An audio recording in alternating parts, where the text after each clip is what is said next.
Hoy justamente conmemoramos en la historia, se recuerda que fue el primer, la primer, no invasión, porque la invasión empezó en julio, ¿no? Pero hoy se consolidaba la ocupación directa de las Fuerzas Armadas de Estados Unidos en Nicaragua. Ajá. ¿En qué año, profe? ¿1900? En 1912. Hoy en 1912, 14 de 1912, se consolidaba, no hacía cabecera de playa, sino que teníamos presencia directa en Nicaragua de la presencia norteamericana. Y en esa ir y venir, un sujeto, un jovencito de 17 años, llamado Augusto Nicolás Calderón de Sandino, que era de Niquín Nojomo, que es un nombre raro del departamento de Masaya, en la República Nicaragüense. Él había nacido en mayo de 1895, era un hijo natural de Gregorio Sandino, un sujeto, un cafetero común, y la madre de él era Margarita Calderón, sirvienta, digamos, en la plantación, la campesina más. Es una historia muy común. Él a los 9 años, digamos, se encargaron se fue a vivir con su abuela materna y más tarde logró convivir con la familia del padre, fue aceptado, algo muy común en la época. Bueno, él en esta época, un día como hoy en 1912, él con 17 años presenciaba la primera intervención de las tropas estadounidenses en Nicaragua, y frente a la sublevación liberal conservadora, para darle un nombre, digamos, que hacía el presidente Adolfo Díaz Recinos, que contaba con el apoyo de Estados Unidos, frente al otro liberal que era Celedón, que era originario de que murió en combate, dicho sea de paso, que murió en combate el 4 de octubre, porque lo desalejaban a las fuerzas en la zona de Coyotepe, una zona de duros combates, ¿viste? En la zona de las barrancas que se peleaban ahí. Bueno, la presencia de esto le hizo tomar conciencia lentamente y terminó esta ocupación estadounidense, de las tantas que se tuvo, es lo que generó, después cuando hubo otras ocupaciones, lo que generó el inicio de una lucha armada y el surgimiento de lo que pasa siempre, lo que no entendió la izquierda, que los dirigentes nacen de las luchas, no de los laboratorios, ¿viste? Sí. Y justamente de estas luchas, de esta presencia, de estos atropellos, surge alguien que después va a ser un líder de la revolución, y que va a terminar a los 38 años, porque lo van a matar por producto de una traición que le hace, y una organización de un sujeto muy, muy nefasto, que si algo bueno hicieron, lo único bueno que hizo el ERF fue justamente eliminar al último miembro de la dinastía Somoza, ¿no? Que se había convertido en jefe de la Guardia Nacional. Pero él toma recién participación. Hoy se generaba la primera invasión armada de Estados Unidos, y hoy tenía una presencia masiva y que no se iba a ir por mucho tiempo. Pero digamos, Nicaragua perdió su condición de Estado soberano y pasó a ser una No, en teoría lo tenía, pero los que ocupaban los lugares eran los americanos. Claro, los puestos de poder, como Cuba de Batista, ¿no? Una cosa así. No, pero acá era escandaloso, porque había uno que era nicaragüense y el resto eran americanos. La compañía de frutas que tenía todos sus intereses en Nicaragua, ocupaban era United Fruit Company, que también tenía esa presencia en el resto de Centroamérica, se posicionaba, y lo único que generó con esto, 10 años después de esto, fue el inicio de una lucha armada que llevó 50 años de sangría. O sea, 10 años duró Estados Unidos en esta ocupación. La ocupación de Estados Unidos, sí, hasta 1933 no se lo sacó. 20 años, un montón. Sí, son muchos. Sandino en esta etapa se va a ir, va a trabajar en Guatemala, va a trabajar en México, va a trabajar en varios lados, va a tomar conciencia, va a ser discriminado, porque en el centro de la red de Centroamérica, de acuerdo a testimonio, ser nicaragüense era señal de cipayo, desvergonzado, puede ser cómo permiten que su país sea ocupado de esta manera. Claro. Y eso es lo que lo llevó posiblemente, cuando regresó, a tomar la decisión, a pasar esto. Cuando vos el ratón lo espantás, corre, pero si lo encerrás te ataca, ¿viste? Y ahí nació este mito de lo que fue Augusto Sandino, aunque él tomó acciones recién en 1926, Gerardo, en mayo empecé, digamos, recién el Día de la Patria, el 25 de mayo de 1926, va a regresar a Nicaragua, va a llegar a Managua y se va a trasladar a la zona de las minas de oro de San Albino, donde comienza a realizar su trabajo de agitador, porque ya va a tomar participación activa, y bueno, se metió en el oro no porque le daban trabajo, sino con intenciones oscuras, porque ya en noviembre de ese año 1926, en estas minas de oro de San Albino, se metió para poder expropiar dinamita y armas de las minas. Y así es como se inicia este sujeto, después, casi años después de esta ocupación, se va a ir con el ejército inicial sandinista. ¿Sabe cuántos miembros eran? Y calculo que pocos, 50 miembros, 60.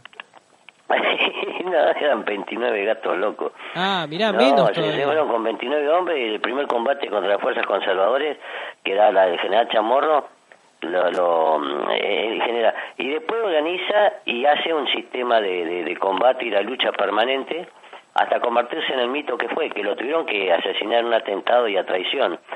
Pero es el primero, es más, bueno, cuando atacan, cuando hacen el combate, por ejemplo, de Ocotal, es donde Estados Unidos empieza a practicar el bombardeo. Hasta ese momento la aviación atacaba, todo el ejército había ocupado, y eran muchos héroes de la Primera Guerra Mundial, tenían generales persas con mucho prestigio de haber estado en combate, porque habían aprendido en ese año de la guerra en Europa. Pero hasta ese momento la Fuerza Aérea se aplicaba en combates directos y en todo caso ametrallar en forma rasante con el avión.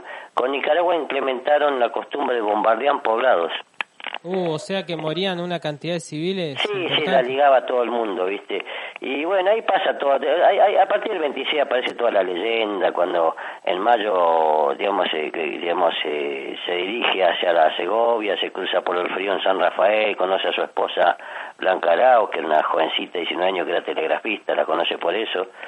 Que el casamiento histórico donde descargan que de eso los zurdos han hecho sopa, ya han hecho montones de poemas, de canciones, y bueno, y es donde se entierna ahí en la Segovia y comienza la lucha armada y crea un planteo. Cuando él ataca el Otocal, no es que hace un posicionamiento de ocupación, sino aprende a usar los golpes de mano que hablan los militares, que es: ataco al adversario, les desarticulo organización y me retiro. No le dejo un frente abierto donde ellos puedan depositar, y esto lo desesperaba a los americanos. Pero él tenía en claro una cosa, como le pasa hoy a la gente, que capaz no sabían mucho lo que quería. Él era liberal, no era socialista, comunista, que después el Movimiento Nacional de Liberación Sandinista lo llevó a ese plano, ese invento de ellos. Es muy parecido cuando la hacen Montonera Evita. Pero este tipo de condición fue lo que llevó a este sujeto a tomar la acción armada, porque no le habían dejado ningún espacio, ¿viste? Sí, y me dijiste que arrancó con la parte armada en mayo del 26 o 16. No, el 26. En el 1900, hoy presenciaba con 17 años lo que era la intervención americana en Nicaragua y tener a los gringos dando vuelta por sus pueblos. De todos modos eran de fácil control. La presencia americana, no estamos hablando de 60.000 infantes, dejaban 100 efectivos y permanentemente. Es más, las negociaciones se hacían siempre arriba de un barco de guerra americano. Mirá. Esta situación, y lo que lo desprestigiaba tanto al nicaragüense, el pobre nicaragüense que se iba a trabajar a Honduras, que es lo que más cerca tiene, o a otro lugar, enseguida se lo desmerecía, ¿viste? Por esa situación de vasallaje tan vergonzosa que tenían, como si eso lo decidiera uno, ¿no? Sí, uno no tiene la culpa de la existencia, uno no tiene la culpa de un Milei, uno tiene la culpa, tiene la culpa por la apatía, por ahí en todo caso, pero tampoco el acceso tan directo para transformarlo, ¿viste? Sí, uno puede tener la culpa de Milei, de Macri, de Grabois, de toda esta sarta de zánganos que nos salen carísimos. Sí, pero lamentablemente eso le pasaba al nicaragüense. Y eso lo llevó a él a tomar la vía armada. Y la vía armada que resultó exitosa en el 33 cuando sacan a Estados Unidos. Exactamente, ya cuando se encierran en la Segovia, en la zona del Chipote, se organiza como golpe de mano, ataques de guerrilla. Estados Unidos comienza a utilizar ya otras técnicas de combate bastante cruentas, y en ese momento ascendiendo a todo lo que es, ya todavía no estaba el libro de Mao Zedong, pero este hombre manejó perfectamente sus tácticas de guerra y logra de esta manera desalojarlo, ¿viste? Sacarlo de la, digamos, de lo que fue de 29 de julio, cuando se levanta el general Celedón y Luis Mena contra otro general y viene Estados Unidos a apoyarlo. Bueno, desde ahí, en el 1926, asume una conducción forzada sin recursos y comienza a organizar un movimiento armado sistemático, planificado, para desalojar a los americanos. Y parece mentira, porque estamos hablando, primero eran 29 gatos locos, con fusiles tomados de la minera y las dinamitas. Comienza a hacer el ataque, la batalla de Otocar. No podemos tomarla como una victoria, pero lo que sí demostraba él, dice, no necesita ganar y ocupar un territorio, sino demostrarles que se le puede hacer una resistencia sistemática donde no van a poder estar tranquilos nunca. Claro. Y eso ya toca intereses económicos, ¿viste? Bueno, de esta manera es que logra Sandino implementarse y convertirse en lo que va a ser después un sujeto que van a tener los libros de guerra antiinsurgentes, van a ocupar las tácticas de Sandino para entenderlo cómo se desarrollaba esto. Sí, y estaba pensando esto de la buena guerrilla en algún punto es la que hace pensar al enemigo que están en todas partes, ¿no? Un poco como Charlie en Vietnam, digo esto Sí, bueno, el primer elemento que mostró Sandino es que tener colaboración de la población. Acá no costaba mucho porque de un bando y el otro tenían el mismo problema, no soportaban a los gringos con sus humillaciones y los dos pasaban el mismo hambre. Eso lo llevó a un plano de solidaridad espontánea casi. Y segundo, bueno, ir formando al propio campesino en combatiente. Se pasaron las presidencias, se pasaron las intervenciones, pero en este plan de lucha permanente con el objetivo claro, lograron sacar a quien se habían quitado en el poder por medio de las fuerzas americanas, ¿viste? Sí, esto era una clase dominante, colaboradora con Estados Unidos, que les abrió las puertas para que conquisten el país. Claro, lo que pasa es que Estados Unidos como pueblo, digamos, era... digamos, la soberanía de Nicaragua era una cosa. Cuando él crea la proclama Patria y Libertad de Sandino es porque justamente habla de la soberanía de un pueblo, no, que él decía, la soberanía de un pueblo no se discute, eso no más allá de los intereses económicos, más allá de las bonanzas que puedas tener, no se puede ceder, ¿viste? Claro, no se puede entregar. Por esa razón que para poder eliminarlo lo tuvieron que atacar, ¿viste? Y en los 80 que se habla del sandinismo, ¿qué es? ¿Reivindicadores de Sandino volcados a la izquierda? Sí, ese es distinto, es un proceso de casi 30 años donde se organizó el movimiento y se incorpora. El que es presidente ahora no es de la primera generación de los comandantes, sino del tercer movimiento que tiene el Ejército de Liberación Nacional de Sandino, que se hicieron fuertes en lo que era Monimbó, Jinotega, toda esa zona donde ellos lograron controlar ese territorio y fueron avanzando. Ortega no es el primero de los combatientes. Como comandante llegó, se incorporó casi en el tren de cola y bueno, eso lo llevó. Es un movimiento que nosotros lo seguimos mucho en los 80, porque yo lo hablo más como coetáneo, contemporáneo de la época, que por lo que te puedas leer en los libros. Por los libros tenés un extremo o el otro, ¿viste? Sí, pero me queda claro que Sandino, el histórico, el anterior, era liberal, defendía la soberanía. Exactamente, era liberal, no por eso quería a los americanos, y para sacarlo lo que tuvieron que hacer fue justamente organizar un atentado, llamarlo para firmar bases de paz. Viste, el 3 de enero Sandino redacta los puntos que se digan como base de paz, que eran totalmente líricos, y bueno, ya el 20 de enero en la montaña segoviana de Salvatierra entrevista a Sandino y recogen datos.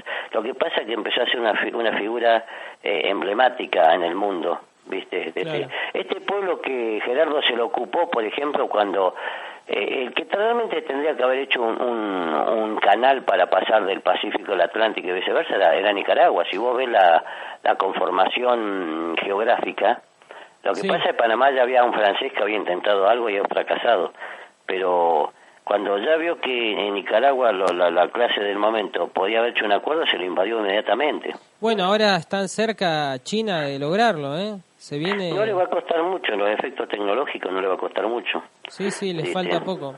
Y también van a tener ahora el puerto de Tierra del Fuego, ¿no? En el Beagle, así que... sí, bueno, pero hay que ir hasta el extremo, ¿viste? Tinto, es de acceso más inmediato. También con el tiempo el clima lamentablemente va a permitir que se lo...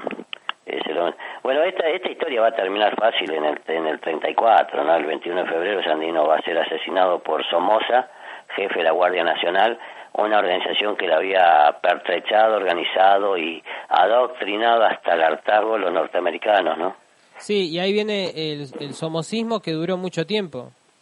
Claro, exactamente, fue durante generaciones fueron. Sí, pero no llegó a haber una guerra civil, ¿no? En Nicaragua. Sí, Gerardo, sí. Ah, sí. En Nicaragua fue una guerra civil. Ah, ¿viste? bien. Uno puede decir que El Salvador no fue y yo tengo mis serias dudas, porque no sé a qué le podemos llamar guerra civil, pero Nicaragua entró en guerra civil, ¿viste?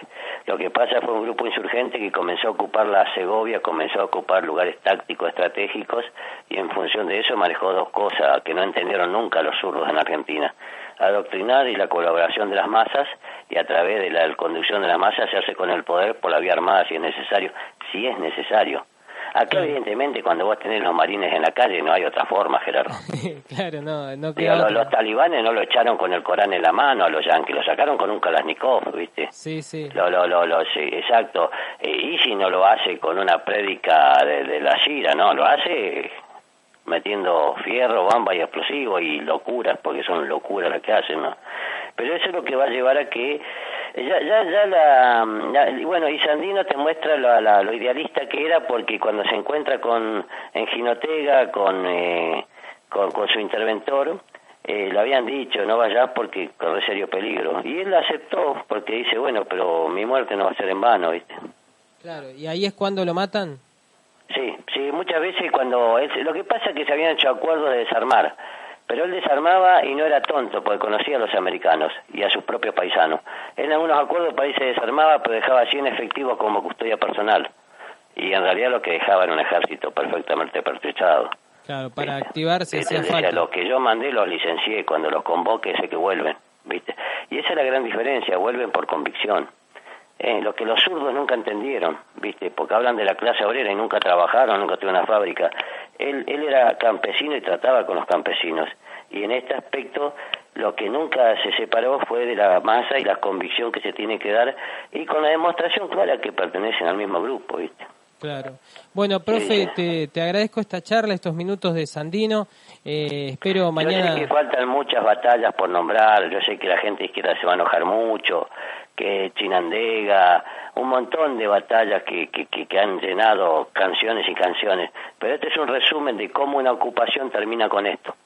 Exacto, y termina sacando... Capaz si los americanos no hubieran hecho lo que hicieron, no hubieran aparecido talibanes, ¿viste? Que eran completamente peor que los mujahidines de los años anteriores, ¿viste? Sí. Fueron peor que los mujahidines con los que tuvieron que pelear los soviéticos. Los talibanes con los que tuvieron que pelear los americanos fueron producto de su propia intromisión desenfrenada, ¿viste?